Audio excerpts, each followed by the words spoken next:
Programme जो है फिराक गोरखपुरी की यौम पैदाइश है 28 अगस्त 1896 को पैदाइश है। और आप सब जानते हैं फिराक गोरखपुरी मशहूर शायर है और उसने कहा उर्दू का हिंदू शायर। आजकल बात उर्दू को लेकर चल रही है, हमें आजकल कहना पड़ेगा हिंदू शायर, हिंदू मुसन्निफ, हिंदू आदिब, हिंदू शायर, तो वो मस्ती से जोड़ दिया गया है, जो ख़त्म करने की बात की जा रही।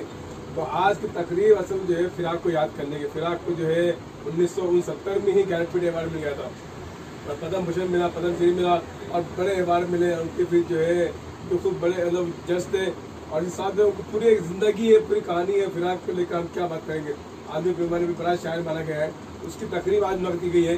और इसी मुनासिबत से हमने जो है आज जो है एक ये भी किया है कि जो शहर के जो कॉलेज स्कूल के जो लोग हैं उनको साहब हमारे बदलापुर कॉलेज में प्रिंसिपल, हाँ वाइस प्रिंसिपल या कारगुजार प्रिंसिपल है, इतनी अभी करता था, तो सर्व शर्मा जो है काफ़ी है। तो आज की तकरीब इसी मुनासिबत से और इसी वजह से हमने ये भी तय किया था कि आज कि 5 सितंबर आप लोगों की याद में, इन्हें टीचर्स की याद में मनाया जाता है पूरे आज पूरे भारत में।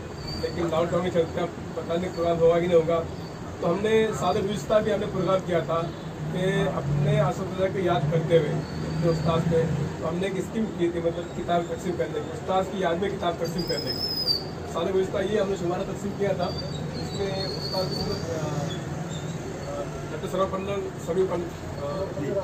सर्वपल्ली राधाकृष्ण के ऊपर आयत पे था, वो किताब तकसीम किए थे, सन्ने में सभी ने हिस्सा लिया था। तो आज ये इस बच्चों की दुनिया की नुमाइश भी है, एक तारुफ भी पेश किया जा रहा है कि खुसूसी शुमारा कौमी कौंसिल ने बच्चों को सामने रख के निकाला है, तो उसका तारुफ भी पेश कर ताकि लोगों को मालूम भी हो जाएगा। तो हम दरख्वास्त करते हैं हमारे फारूक साहब से। और जिस तरीके से उन्होंने बताया कि हिंदू राइटर या हिंदू जो ये शायर के बारे में या उर्दू लिखने वाले के बारे में, तो एक चीज़ यहाँ पर मैं वाज़ेह कर लूँ, ज़ुबान किसी की मिल्कियत की नहीं रहती है, उसका ना कोई मज़हब होता है।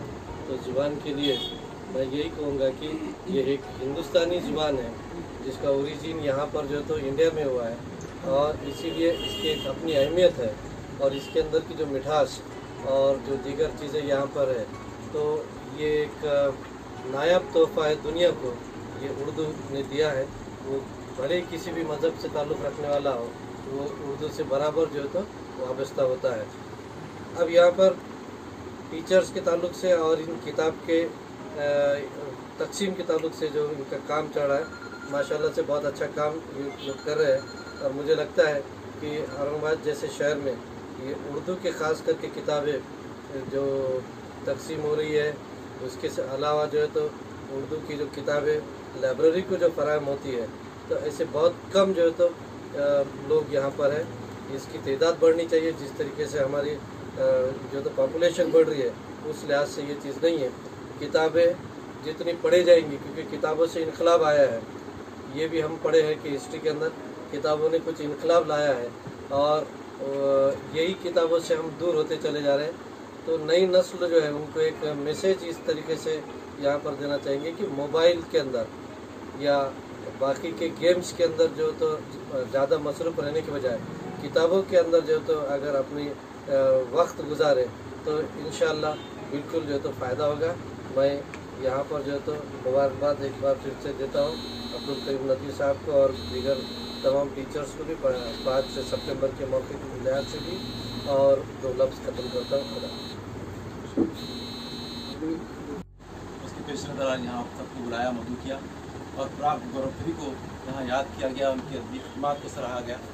तो ये जैसा कि डॉक्टर साहब ने कहा कि ज़बानें किसी की मीरास नहीं होती, किसी की मिल्कियत नहीं होती, बल्कि ये तो एक ऐसी चीज़ है जो वसीले का ज़रिया है, जज्बात और एहसास को दूसरों तक पहुँचाने का एक ज़रिया है।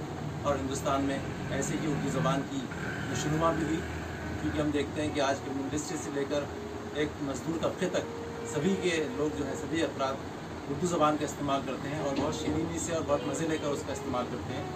वो कि उसकी देवनागरी स्क्रिप्ट जो है इस्तेमाल होती है, लेकिन बोलने में अक्सर तबका जो है हिंदुस्तान का उर्दू बोलता है और उर्दू की जो मिठास है, जो उसकी जो अपनाइयत है, वो सभी दिलों को जो है छूती है और लोग उससे महसूस होते हैं।